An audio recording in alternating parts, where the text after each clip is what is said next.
Welcome back. I'm Neil Chase, author of Iron Dogs, writer-director of the upcoming action horror movie Contamination. And today let's talk about flashbacks. Some writers love them, some avoid them like the plague.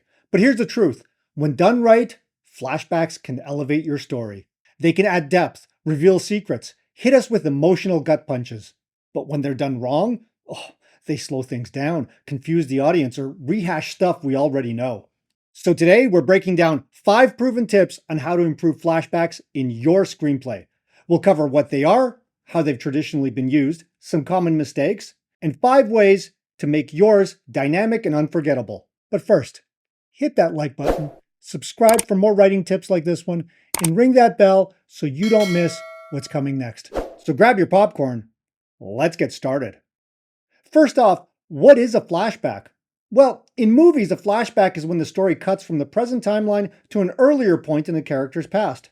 It can be a full scene, a moment, a memory, or even just a quick visual cue. Sometimes they answer questions, sometimes they raise more. Flashbacks have been around forever. Greek tragedies used them, Shakespeare used them, and they've been a staple of plays and literature ever since.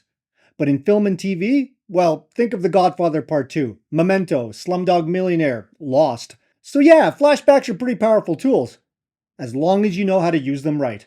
Otherwise, there are a few common traps writers fall into, such as rehashing info we already know. If the present timeline already showed us what happened, then don't flashback just to repeat it. Then there's slowing down the pace. A flashback should feel urgent, not like a break. Forgetting the stakes. Flashbacks should still carry emotional or narrative weight, taking us out of the action. If you cut away from something exciting, well, that flashback better deliver. And worst of all, dumping exposition. So whatever you do, don't use a flashback as a PowerPoint presentation. If your flashback doesn't reveal something new, deepen a character, or twist the story, well, it's time to rethink it.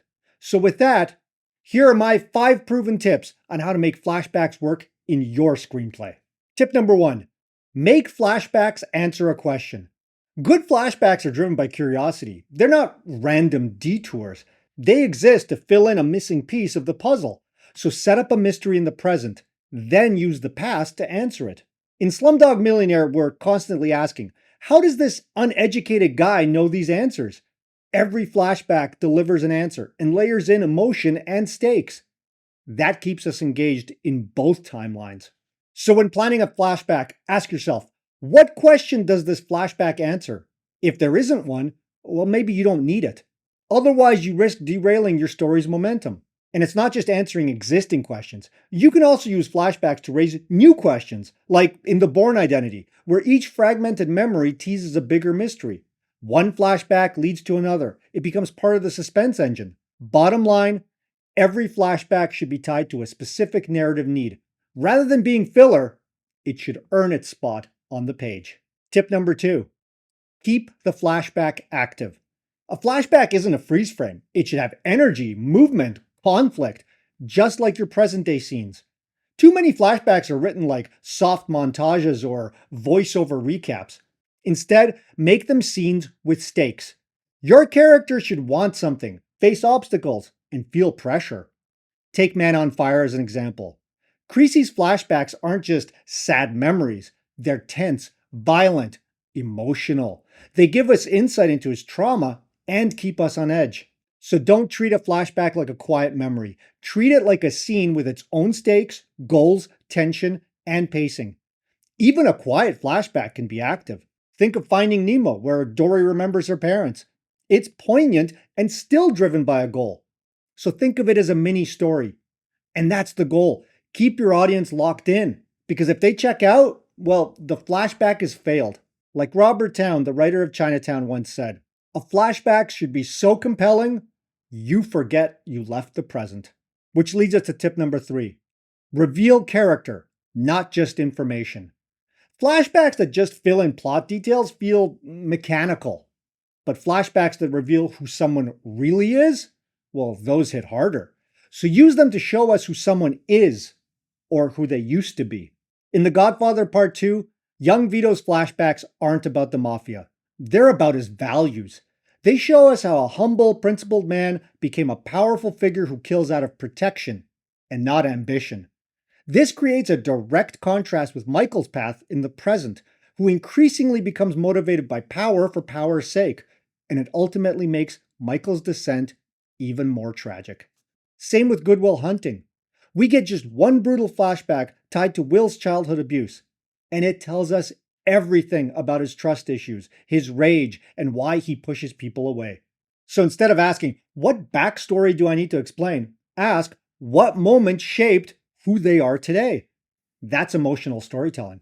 Show the why, not just the what. That's the scene we need. Tip number 4, build tension throughout the script. Sometimes, like in Good Will Hunting, one flashback scene does the trick. But often, especially in thrillers or dramas, well, flashbacks are sprinkled throughout. You can use them to drop breadcrumbs, deepen a mystery, or even change our perception. Think of Gone Girl. The early flashbacks paint a picture of a happy marriage, but as the story unfolds, those scenes grow darker, more manipulative. And it's through those flashbacks that we learn that Amy is not who she seemed at first. Those flashbacks are part of the twist. And if you take it a step further, well, you can use a parallel timeline structure, like in The Imitation Game or The Prestige, where the past and present stories unfold side by side, slowly clicking together. How much info you reveal and when you reveal it, well, that builds suspense. So ask yourself, what's more impactful? Showing a traumatic moment up front or holding it till the midpoint twist? Use timing to your advantage. Think of flashbacks like fuse lines. They don't all need to explode right away. Let them burn for maximum impact. And finally, tip number 5, match the tone and style of your genre. Not all flashbacks should look or feel the same. A gritty revenge thriller? Well, your flashback should feel sharp, fast, maybe even violent. A dreamy fantasy, on the other hand? Well, your flashbacks might feel hazy, poetic, even non-linear. Your genre and tone should shape how you write and present the flashbacks. In The Bourne Identity, flashbacks are chaotic, fast, and disjointed, mirroring Jason's fractured mind.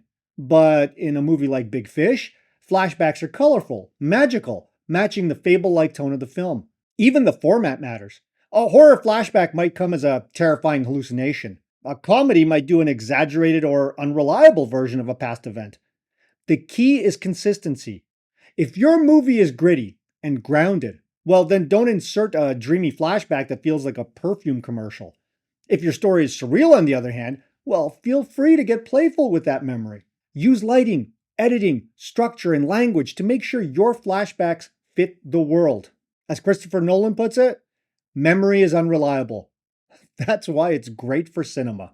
So embrace it and match your memory style to your story world. So putting it all together, flashbacks should add value, not repeat the obvious.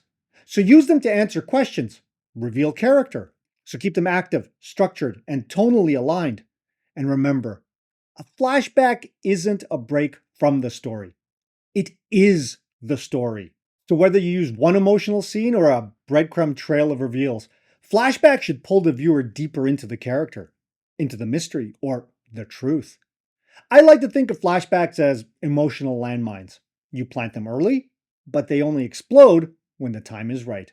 So the next time you flashback, make it count. But hey, these are just my 2 cents. Give me yours. What movie is your favorite flashback and what made it so memorable? Let me know in the comments below. And if you'd like to support my channel and see more content like this, well, be sure to grab a copy of my novel Iron Dogs or stream Spin the Wheel on Tubi. You'll find the links in the description. And as always, if you're looking for a deeper level of help with your own story, well then contact me on my webpage, neilchasefilm.com, through the link below. I've helped writers, filmmakers, and producers improve their work on everything from the characters and pacing to dialogue and action. So until next time, stay creative.